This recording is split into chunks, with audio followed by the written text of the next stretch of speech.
আপনাদের কি মনে হয় তারেক রহমান রাষ্ট্রনায়ক হওয়ার উপযোগী? উনি রাষ্ট্র চালাইতে পারবেন? উনি রাষ্ট্র বুঝেন? উনি তৈরি হয়েছেন রাষ্ট্র চালানোর জন্য? বিচারের ভার আপনাদের উপরে দিলাম।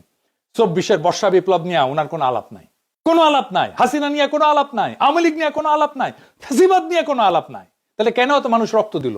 সে আলাপ আছে? নাই।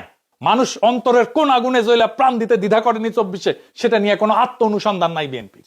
আমরা কি এইভাবে বর্ষা বিপ্লবের আকাঙ্ক্ষার কবর দিয়ে দেব? আমরা কি তারেক রহমানকে আর বিএনপিকে ক্ষমতায় আনার জন্য লড়াই করছিলাম? আমাদের বাচ্চারা অকাতরে প্রাণ দিছিল, রক্তে ভাসায় দিছিলাম।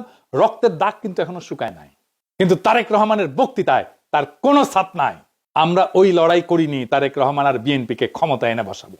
আমরা তাদের হাতে রাষ্ট্রকে দেব না, কোনোভাবেই দেব না যারা জুলাইকে বিশ্বাস করে না। আমরা তাদের হাতে রাষ্ট্রকে দেব না, কোনোভাবেই দেব না যারা জুলাইকে ধারণ করে না, জুলাইয়ের চেতনাকে যারা ধারণ করে না। আর এই সিদ্ধান্ত নিতে হবে আগামী 12ই ফেব্রুয়ারিতে। আপনার স্বপ্ন, আপনার মর্যাদা, আপনার ভবিষ্যৎকে লুট হয়ে যাইতে দিয়েন না।